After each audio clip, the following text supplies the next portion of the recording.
Welcome back, everyone, to another reaction video. Well, I've been getting a number of requests for me to dive into another Civil War video.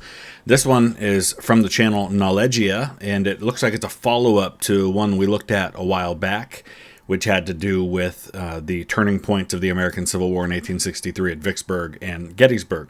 This one's called How Did the Union Destroy the Confederates? The American Civil War 1864. So I think it'll be interesting to take a look at this topic and see how they come about it as a channel that covers a lot of different historical topics. To look at this as someone who considers myself not one of the great experts in the world on the Civil War, but certainly a great deal of expertise in this topic, and it's probably the one that I know the most about. So it'll be interesting to take a look at it. I'll put the link down in the description so you can check it out without my commentary, as well as all of Knowledgia's other content. This one came out about a week ago. I do want to say thank you to Dakota from Watertown, New York, who is one of our patrons, who signed up just a few weeks ago. And I've been to Watertown, New York. I actually did Rachel's Challenge at a school in Philadelphia, New York, which is like the next town over. They're both right by Fort Drum, home of the 10th Mountain Division. A lot of military families there. So I don't know, Dakota, if you're one of those military families, if you have any connection to the fort. But thank you for your support on Patreon. Let's dive into this one. The Battle of Gettysburg had been the final straw for many. People on both sides Sounds like machine guns. I don't think they had machine guns at Gettysburg. of the war were ready for it all to be over. So many men had already died in a war of brother against brother and father against son. What more was it worth to continue? Well, for the Union leaders, quite a bit. Gettysburg and the aftermath, though tragic, had seen a turning point for the North. Why is West Virginia Confederate on this map? If you were showing it all as Virginia, then it makes sense. But if you're going to actually take the time to designate West Virginia as a separate state, which it became in 1863, then it seems like it would make sense to make it blue since it was Union. The whole point is that it seceded from a state that seceded. At the start of the war, the South seemed to have gained and reasonably well held the upper hand. But that was now changing. As the Confederates were running out of steam and money, the Yankees were finally building solid momentum. So, as 1863 turns to 1864, the war continued. By now, the Union was ready to try and truly cripple the Confederacy by launching a campaign aimed at digging even deeper into important Southern territories. So I'm a little curious about this arrow showing moving out from Charleston, the Charleston area, because Charleston only really fell when Sherman's army marches into Georgia. They take Atlanta in the summer. And then in the fall, they march from Atlanta to Savannah, to the sea. And then as 64 turns into 65, they march up. And I think it's only in like February of 1865 that Charleston finally falls. Yes, there's fighting in 63 and 64 in Charleston Harbor, places like Fort Wagner. But there's no army marching out of South Carolina into Georgia from this area. But yeah, this had always been the plan, was the Anaconda Plan, which was all the way back in 1861 when Winfield Scott was commander-in-chief, was general-in-chief. Squeeze the South from the outside with the Navy, take the Mississippi River and control that, and then slowly squeeze the South in that point. But the problem was that the previous overall commanders, you have George B. McClellan, Henry Halleck, they're never able to move all the chess pieces at the same time. So what you have is you have movements happening in Virginia, but not necessarily in conjunction with things that are happening in other places. And so Robert E. Lee is able to, for example, after Gettysburg, he retreats back to Virginia. He sends James Longstreet with a couple of divisions out west, and he ends up fighting at Chickamauga. You're not able to do that if all the armies are moving in concert, in unison, which is what Grant does. And, you know, people talk a lot about the the resources and the manpower advantage. Well, the North always had those things. They had just never used them effectively. And that's what Grant does. He gets all the pieces moving simultaneously. This would be the largest Army-Navy combined campaign to be launched at any point throughout the war. Yeah, and that's something else Grant's really good at, is coordinating with the Navy. A lot of his success that happens in Mississippi and even in Tennessee at places like Fort Henry and Fort Donelson is in large part because of his cooperation with the Navy. And something else that's important to note here is that something else Grant does that I don't think it gets talked about a lot. Because the Union is on the offensive, and because they're having to march deep into enemy territory, sometimes hundreds of miles, they have supply lines that have to be protected. They can use the rivers to help with those supply lines, but they still have to place forts and, occupy towns and protect supply lines. And the deeper you go, the more men you have to set aside to protect those lines. And Grant talks about that in his memoirs, about how just because you see on paper an army has 100,000 men, don't think that means that army has 100,000 men that can fight, because they might have a quarter of those men protecting and maintaining supply lines. So your effective fighting force is actually much smaller. So this idea that the North had overwhelming manpower advantages is mitigated somewhat by the fact that they're attacking deep into Southern territory and having to protect those supply lines. And a lot of these men are on garrison duty. And Grant's going to pull forces out of the forts in Washington, D.C., for example, and put them into the field. The main target was the capital of Louisiana, Shreveport, which, if captured, could potentially give the Northerners an opportunity to next dig into Texas. The whole thing, however, was problematic from the very start. For one, on the Navy side, Rear Admiral David Dixon Porter had agreed to join the campaign under the assumption that Major General William T. Sherman would be the land commander, and Sherman himself had intended to do so. But with General Ulysses Grant preoccupied with other Northern objectives and insisting that Sherman stay and assist him, Major General Nathaniel P. Banks would instead be the one to take the reins. Not a great general. Something Porter nor Sherman were pleased to hear. In fact, Sherman even went as far to send a contingent of his own men, 10,000 of his very best, to Porter, specifically stating that this favor was in case Banks abandons the naval forces if his own land troops got into trouble. And the problem with General Banks was that he wasn't even much of a military man. No. Technically, he wasn't one at all. He was a politician more than anything. And there were a lot of political generals. Most of them did not do well, but there were some occasionally that did. Remember, this is a time in history when there were a lot of ways to end up in command of an army or in command of troops. Dan Sickles is a perfect example of a political general. Here's a guy who was a congressman before the war, who raises troops in New York City and ends up being put in command of those troops. A lot of these guys, they would help raise a regiment, and then they would get to command the regiment.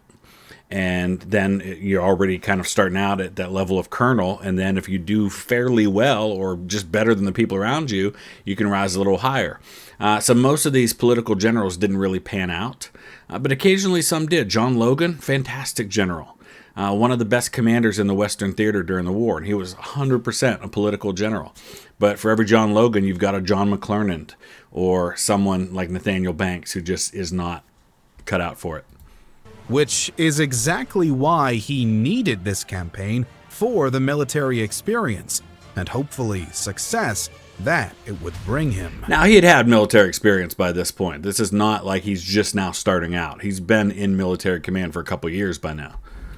The problem then with Banks's plan was the fact that he intended to use 3 entirely separate forces: Porter's 90-boat-strong fleet, Banks' own 20,000 men from the New Orleans area, and Major General Frederick Steele with another 10,000 coming from Little Rock. Since none of these groups could communicate with each other easily throughout the campaign, the entire plan begs to become an unorganized disaster, or as one Union general said, one damn blunder from beginning to end. And that's part of the nature of where you're at. You're dealing with swamps, you're dealing with difficult terrain, you're dealing with low populated areas. So it's not really easy to communicate. And that's one of the struggles that they're going to have in Mississippi, Arkansas, Louisiana in general throughout the war. The Red River Campaign ended in a Yankee retreat. And Richard Taylor, you see there, is the son of President Zachary Taylor. And a much-needed break for the rebels. The Confederates also managed to seize Fort Pillow in Tennessee around the same time, murdering 300 surrendered Union soldiers in the process, many of whom were black. Now, there's a lot of debate about the Fort Pillow massacre, as it sometimes gets called, and the argument by the Confederates is that the Union soldiers were not, in fact, surrendering, and I think that's probably true. They had been captured, but because what Nathan Bedford Forrest argues as the man in command of these forces is that they weren't surrendering, so there was nothing wrong with killing them, even if they were wounded, even if they were unarmed. They had not surrendered. Now, you can argue that all you want, but I wouldn't say that this isn't a situation where they just rounded up a bunch of guys who had surrendered and then summarily executed them afterwards. It didn't quite go down like that. General Grant shortly after demanded that all prisoner exchange talks be halted until the South agreed to treat black prisoners of war the same as white. That's true. And that's why you have then places like Andersonville or Elmira, New York, or any of these other prison camps on both sides just swell to way more men than they were ever intended to hold, because they didn't expect that exchanges would break down and stop. Was also busy preparing for what would be one of the most horrendous engagements of his entire career, the Battle of the Wilderness. Lee's army will be your objective. Where he goes, there you will go also. That was his command to General George Gordon Meade, who from a couple days before Gettysburg until the end of the war does command the Army of the Potomac. People think that Grant came in and replaced Meade. No, he didn't. Grant was Meade's superior. Grant was the commander-in-chief of all, or the general-in-chief of all Union military forces. He's a lieutenant general now. It's a rank that they revived. And he goes in the field with Meade's army, but Meade's still the commander of the army. And thus, the Northerners would. This Lee-chasing army consisted of Grant's Army of the Potomac, Meade's Army of the Potomac, commanded by Major Generals Governor K. Warren, Winfield S. Hancock, and John Sedgwick, alongside Ambrose Burnside and his independent Ninth Corps. And the reason, so Sedgwick, Hancock, Gouverneur Warren, they're commanding corps within Meade's Army of the Potomac. Burnside's Ninth Corps is separate, and part of the reason for that is because Burnside outranks Meade. And so technically, unless Burnside's willing to say, okay, not a problem, I can serve under him, because Sedgwick outranks Meade as well. So but it's not an issue in that case. Sedgwick actually is the highest ranking Union officer to die during the American Civil War. A lot of people think it was General McPherson over in Atlanta in July of 1864 because he commanded an army and Sedgwick is only a corps commander, but that's not how rank works. Rank was based on if both of you had the equal rank, who got it first. And so Sedgwick outranks Meade, but he's willing to set that aside. Burnside apparently was not. On the Confederate side was General Lee, the Chaste, at the helm. Working the Chaste? General Lee the Chaste? I know I'm being hypercritical here, but the dude had like a whole family, a bunch of kids. He was not chaste. Him, however, was a bit of a ragtag group of commanders, as the South was still reeling and struggling to recover from the loss of Stonewall Jackson, Lee's right hand. That was a year earlier. I mean, they had recovered at that point. They had fought other battles. Nevertheless, A.P. Hill and Richard S. Ewell, though not as skilled as Stonewall, were ready to fill the gaps, and Lee's close friend, James Longstreet, was prepared to tag along. So these are the three corps commanders. First Corps under Longstreet, Second Corps Ewell, AP Hill, 3rd Corps. In the early days of May, General Grant had opted to take his men out of the wilderness of Spotsylvania and into open ground in their preparations for a... All right, I'm being really critical here, but that is not how Spotsylvania is spelled. Just take this A out right here. Face-off with the Confederates. Lee, on the other hand, had ordered his men... That's also not Spotsylvania anyway. I mean, Spotsylvania is down here somewhere. The wilderness is up this way, and then you get to Spotsylvania after that. And trap the Union troops in a battle within the wilderness, as the difficult terrain would give the Southerners the upper hand. These simultaneous strategies eventually led to the Northerners catching wind of the approaching rebels. General Warren reacted by sending out a division to investigate the situation, while the rest of the Union forces attempted to avoid a possible clash before escaping the wooded terrain. The situation, however, would not end in the Yankees' favor. Still using machine guns. The very moment we appeared, they gave us a volley at long range, but evidently with very deliberate aim and with serious effect, a Union officer would later testify. The Confederate force that Warren had aimed to simply investigate was actually the entire corps under General Ewell, and upon being watched, they reacted with rapid hostility. And this is such a nasty battle because it is, and the wilderness is giving you a good indication of what this terrain's like. It's wooded. You're pretty much stuck to the roads, especially for artillery and your horses and things like that. So you can stack up a force with a very narrow front because of the way the terrain is. The battle began at Saunders Field and evolved into what one described as bushwhacking on a grand scale. Yeah, and why Saunders Field? This is one of the openings. This is one of the clearings in all of this, and this is a place where you can get artillery in place and you can see a little more than maybe a couple of companies at one time. As the thick foresting made for a confusing battlefield. Yeah.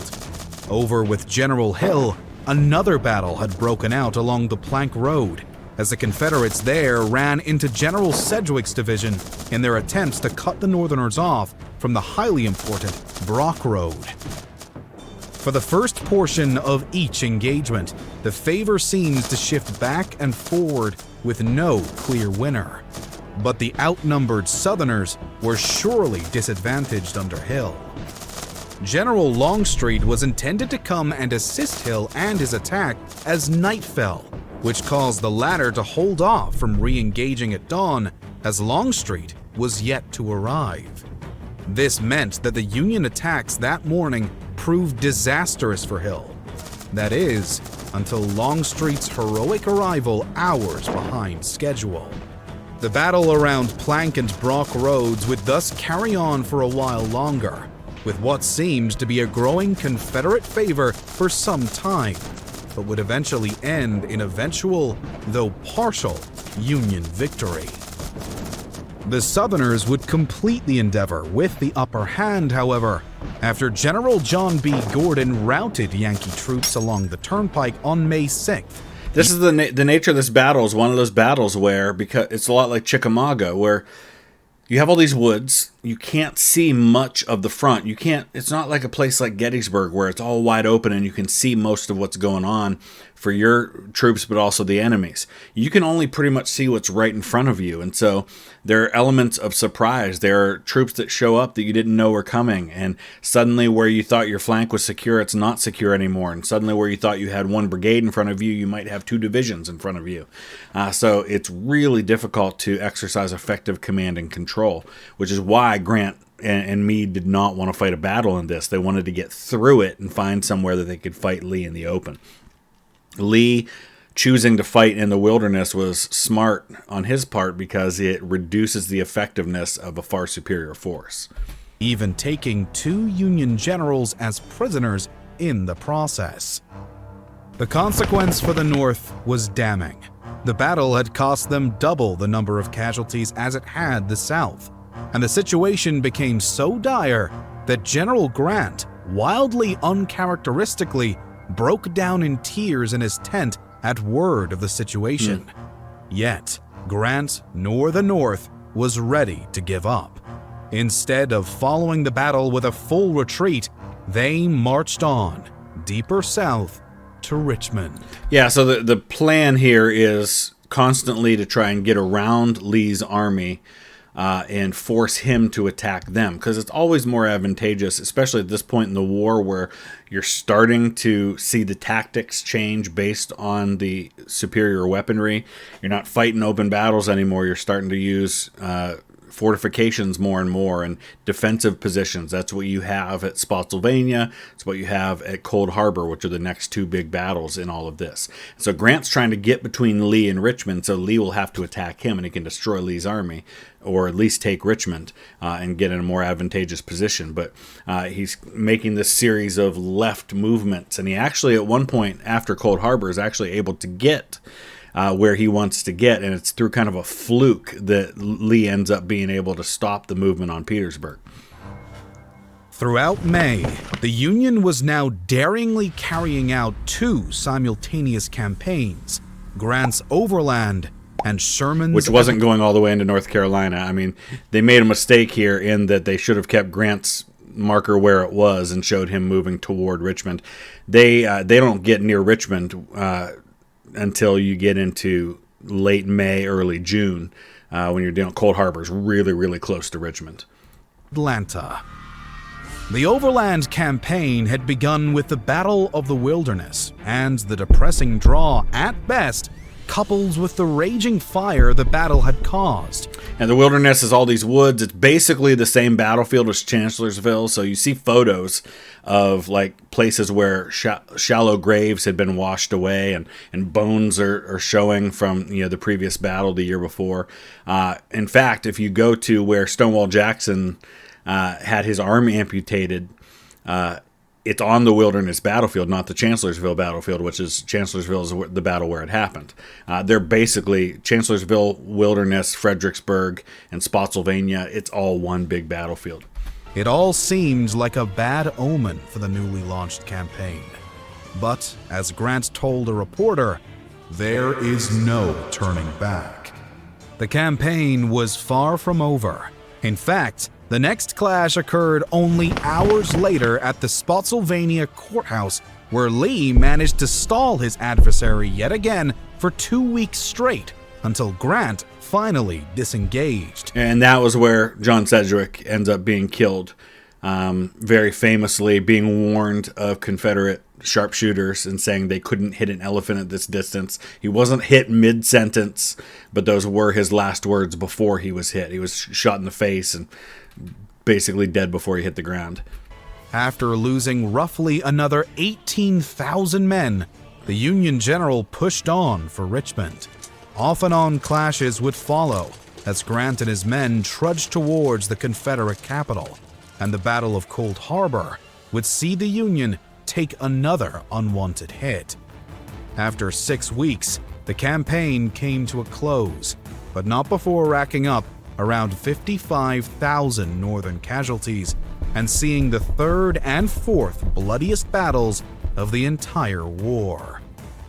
Still, Grant was aiming for a war of attrition now, and to this extent, with the Battle of the South having totaled around 33,000 casualties, the Union had actually claimed a strategic victory. And that's the key here. It doesn't matter what happens tactically on a battlefield, and that's what Grant understood. And if previous generals had understood this, it could have been a different story. Chancellorsville. Chancellorsville was a very winnable battle for the Union, even after the big surprise attack that everybody sings the praises of Stonewall Jackson over. If it hadn't been for Hooker basically getting shell-shocked and chickening out and pulling his forces out, he could have completely destroyed Lee's army at Chancellorsville if he would have just had the guts to stick it out. Same thing in Antietam a year earlier. The Battle of Antietam, the Union has a 2-to-1 advantage, and Lee gets bloodied big time. They both get bloodied. But that means that the Union advantage by the end of the Battle of Antietam is even greater than it was at the beginning of the battle. Again, somebody who understood that it's not just about winning a battle tactically, but winning strategically, would have pressed it and could have ended the war far sooner, and none of these battles would have even had to happen. Over with General Sherman, he and his men had been ordered to take the key Confederate city of Atlanta, and thus, beginning in Tennessee, they started their march. And so Sherman's got 3 armies under his command. So you've got the Army of the Ohio, the Army of the Mississippi, the Army of the Tennessee. And Atlanta at this point is not the major metropolis that it is today. It's not even the largest city in Georgia, but it's a key rail hub. It's key because of how it's connected to other parts of the South. As the campaign carried on, a few things were happening elsewhere in the Union. On June 8, 1864, for example, Abraham Lincoln officially received the nomination for re-election. Unfortunately for Grant, news for him was less positive, as many in D.C. were now calling him the Butcher due to his strategy of sacrificing tens of thousands of men now in hopes of saving more later by ending the war sooner. Furthermore, other battles were ongoing, such as the Battle of Bryce's Crossroads, where General Samuel Sturgis was crushed by the highly outnumbered Confederate force under General Nathan Bedford Forrest. Sherman, however, was ill-concerned about his comrades' labors, as his campaign would prove triumphant. Yeah, and these are, in the grand scheme of things, battles like Bryce's Crossroads, they're great for PR if you're the South, if you're Nathan Bedford Forrest, but they don't really change anything in terms of the overall situation. After a string of combat along the way, the Confederates, under General John Hood, would eventually retreat from the city of Atlanta entirely, surrendering it to the incoming Yankees.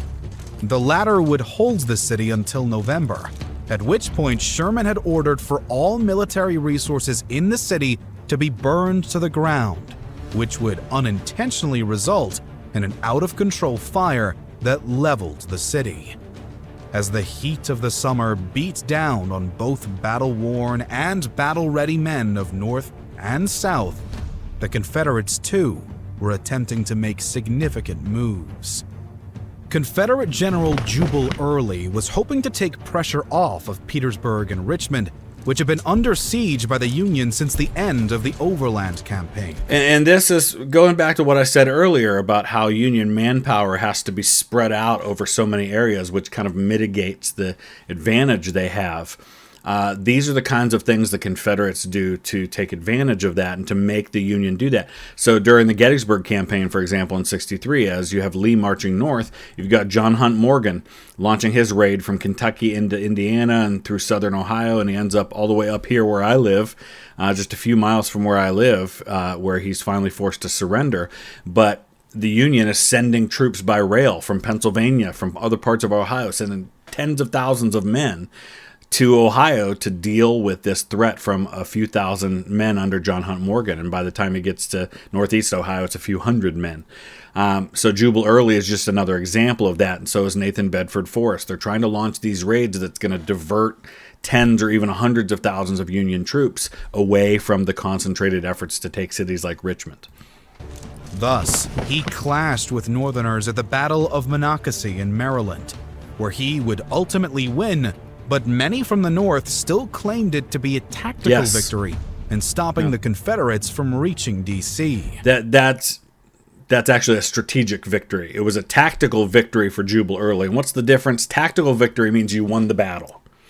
Strategic is the big picture, right? So, for example, the Battle of Antietam was tactically a draw. Nobody won on the battlefield. Basically, at the end of the day, the situation hadn't really changed as far as the placement of the armies. Nobody won that battle on the field.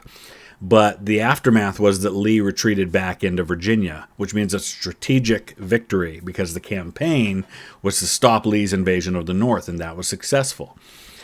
So Monocacy is a Confederate tactical victory, but it's a strategic victory for the Union because Lew Wallace slows Jubal Early down enough to prevent him from being able to move on and threaten Washington, D.C., which is the big picture. Lee was great, for example, at winning tactical victories on the battlefield, but not so great at making strategic changes to the situation other than defending home territory. Anytime he launched an invasion of the North, it ended up a strategic defeat. Early would eventually reach the defenses of Washington nonetheless, but he would withdraw from the attack the same day. As the war thus raged on through the summer, it wasn't just land forces who saw battle. One contest in particular saw a joint effort at the start of August when the North aimed its sights at Mobile, Alabama. Mobile? Or mobile, sometimes people say it's not mobile. The Battle of Mobile Bay, technically just outside of Mobile, Alabama, was a joint land and naval effort by the North to capture the Confederate port that had become increasingly crucial for the South after the fall of New Orleans. Union Admiral David Farragut sped his fleet through the bay behind 4 ironclads to take on the small Confederate flotilla and 2 formidable forts standing in the way. The battle was well fought by the Confederates, but ultimately ended in a Union victory, though the city of Mobile itself would remain in Confederate hands. Nevertheless, the port now belonged to the North. Violence was still at a high around Petersburg as well, due to the ongoing siege, and the following month, a battle broke out at Winchester. Time out. He's talking about Petersburg, but we're looking at the Shenandoah Valley, which is a completely different part of Virginia. This is the part that's up way in the north, almost into Maryland and West Virginia. It's not. I mean, Winchester and Kernstown. That's the Shenandoah Valley. That's not anywhere near Petersburg and Richmond. Again, for the 3rd time.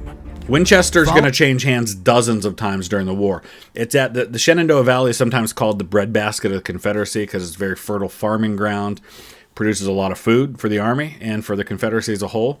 Winchester is the northern kind of entrance point to the Shenandoah Valley, and so it constantly changes hands, and there's battles going on there all the time. Following his attempted attack on Washington, General Jubal Early had remained in the Shenandoah Valley, which the South had been using for some time now to launch their incursions against the North. This eventually led to the Union deciding it was time to free the Shenandoah of their adversaries, sending General Philip Sheridan to do the deed. Yeah, first it was Franz Sigel, and that did not go well. He's a German general, and he has to be replaced by Phil Sheridan, who does the work. Listen, if you need something done and done right as the Union in the Civil War, just get an Ohio guy to do it. That's Grant, Sherman, Sheridan, James McPherson. These are all Ohio guys. That's who you need to get the job done. The battle officially broke out at Winchester when General Sheridan and his army of the Shenandoah were attempting to pass through the narrow canyon near Berryville Pike. The Confederates, in the form of General Stephen D. Ramser's division, opened fire, essentially trapping the soldiers and wagon trains within the canyon. The goal wasn't necessarily to defeat the drastically larger Union force, but rather to stall its advance, giving General Early enough time to race the remainder of his forces to join the defense after having heard of Sheridan's upcoming attack. By the time Still using the machine Northerners guns. finally gathered themselves enough to launch their own assault, Major General Robert E. Rhodes and John B. Gordon had arrived to aid Ramseur, and the fight was on. Gordon's this is a solid general. I mean, this is one of your best, division level commanders you have in the Confederate Army.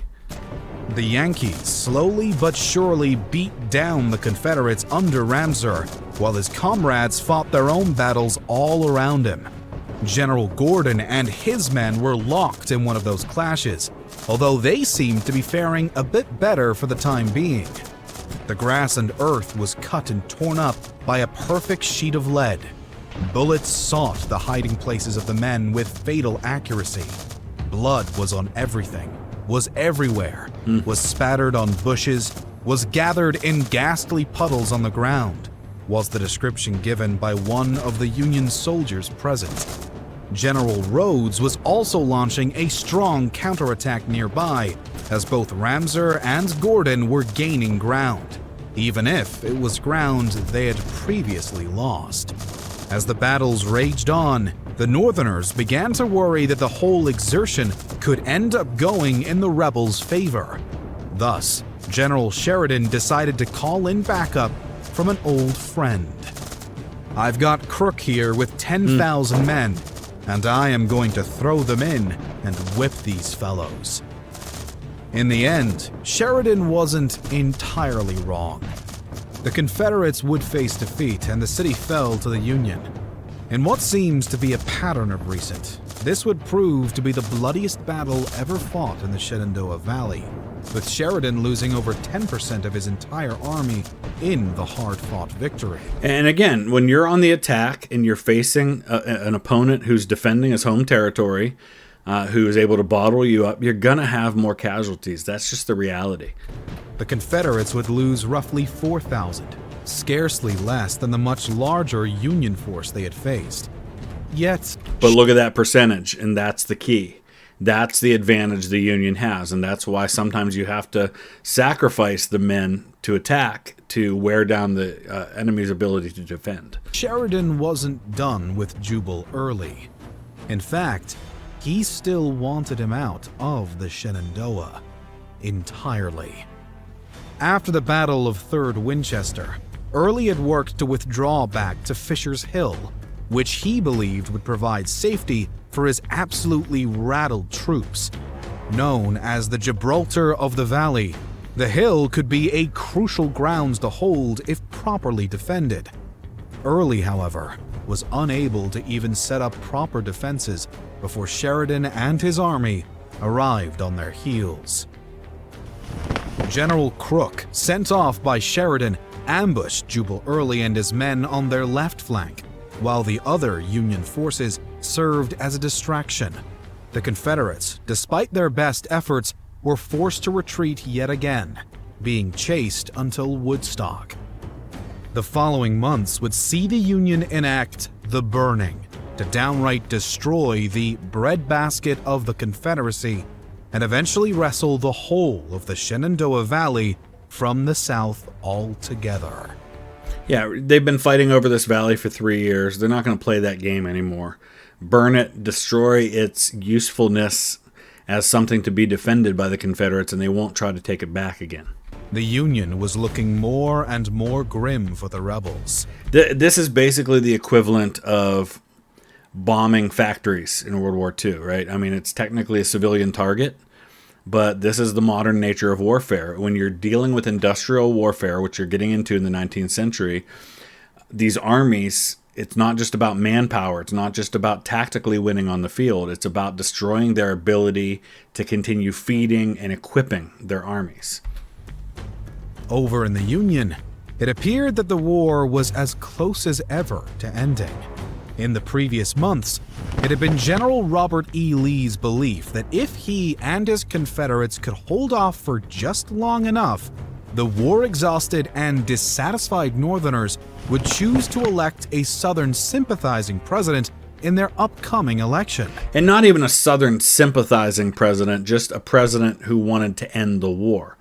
That's what eventually happened in the American Revolution. It wasn't that the British were overwhelmingly defeated tactically on the battlefield, though there were some successes. The Americans won because they outlasted the willingness of the British government to continue putting money and manpower into a war that had been going on for 6 years and then eventually 8 years. And so the South is trying to do the same thing. It's just outlast until the Union public gets sick of the war and finally lets us go in peace. This never came to fruition, however. The election had come down to a face-off between the Republican incumbent, President Abraham Lincoln, of course, and his old wishy-washy general, George McClellan of the Democratic Party. President Lincoln and his VP, Andrew Johnson, would win in an electoral college landslide. Though the popular vote wasn't embarrassingly far off, between the two candidates, the electoral... It's important to note here that Nevada is a state in 1864, not a territory, because if they were a territory, they wouldn't be voting in the presidential election. So Nevada is a state. They joined in 1864. West Virginia joined in 1863. Louisiana does have a functioning union government, which is why they're able to participate in the voting. And I say this all the time. I think sometimes we overestimate the importance of this election because at that time the new term starts in March. In March of 1865, when McClellan would have taken office, the war was effectively over anyway. All the Union was waiting for was for the roads to clear up from the winter enough that they could move the armies and finish it. And let's say, for example, McClellan had won in November 64. Number one, he was not a peace Democrat. He was a war Democrat. He wanted to win the war.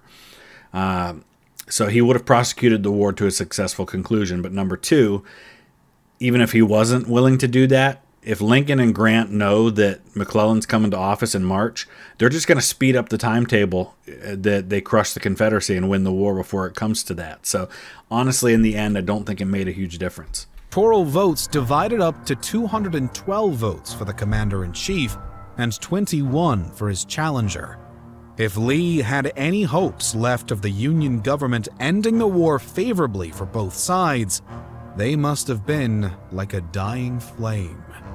Rubbing salt into the wound, in November, General Sherman of the North began his march to the sea. After the fall of Atlanta and the subsequent Confederate retreat, Sherman decided to really hammer home his triumph. Splitting his army in two, Sherman himself took one portion, 62,000 strong, on a journey through the state of Georgia until they reached Savannah with the sole goal of wreaking havoc. The Northerners, on one hand, began to destroy Confederate infrastructure and necessities, such as farms, railroads, and the like. At the same time, while Sherman ordered his men to refrain from murdering any Southern civilians, he also wanted to make their lives absolutely miserable. Yeah. The thought process was that if the rebels lost mass amounts of infrastructure and material, as well as the support of their everyday people, their war effort would collapse, and the Union would officially win once and for all. Thus, the Yankees did just that as they marched towards the Savannah. For the most part, no one disturbed their destruction effort, though at one point, Sherman and his army skirmished with a wildly outnumbered Confederate cavalry that ended up having to flee altogether. They, too, ironically, took a scorched-earth approach on their march ahead of the Union men, burning bridges, barns, and anything the Northerners could have used to their advantage. The latter still reached Savannah as planned and took the city, presenting it to the newly re-elected president as an early and grandiose Christmas gift. And this is not new. The American Civil War is not the first time this kind of stuff happens. Wellington, on the peninsula, during the Napoleonic Wars, fought a scorched earth campaign where as he retreated, he destroyed everything in his path. Of course, the Russians did the same thing against Napoleon in the East as Napoleon advanced into Russia. And you have examples of attacking armies doing the same kind of thing as what Sherman did. The end of the year also saw the battle move to Tennessee, where the Southerners were crushed at the Battle of Nashville, and as the holidays passed, 1864 wound to a close. And ironically, George Thomas was about to be fired because he was a fantastic defensive general. We see that at Chickamauga, we see that at Nashville. But as Grant describes him in his memoirs, he's not the kind of guy that. Look at the people that Grant is putting in command: Phil Sheridan, General Sherman. These are guys who are hyper aggressive, who are willing to take the fight to the enemy. That's not who Thomas is by nature. And Thomas is also a Southerner. He's Virginian. And so there's a lot of questions about his loyalty, but I think by this point those have largely been settled. But they were on the verge, like within a day or two, of firing Thomas when he wins the Battle of Nashville. As the war still failed to be resolved. Though the South appeared to be losing steam, and the North quite the contrary, the Confederates were yet to consider surrender. It would be difficult, but not impossible, to carry on. And so they would. It was over. It was completely over at that point. There was no chance for the South to win. But that was interesting. It gave us something to talk about. Obviously, some questions about some of their information there and how it's presented. But that's what you have me for in a topic like this, where I can fill in the gaps and maybe offer some course corrections where maybe this is obviously not something that they're experts on. And there are people who know far more about this topic than I do. My friends like Gary Edelman and Chris White from the American Battlefield Trust know infinitely more than I ever will about the American Civil War, but I still feel like I have a lot to offer in that way. So I want to thank Dylan in Salt Lake City, Utah, and Ryan in Gering, Nebraska. Thank you both for your support on Patreon. If you want to support the channel on Patreon, it is vitally important. It makes a huge difference in my ability to continue making this kind of content for you. So I hope you'll consider doing that. You can go to patreon.com/VTH. It's on the screen during every reaction video, and it's also in the link in the description of every video. Thanks for watching.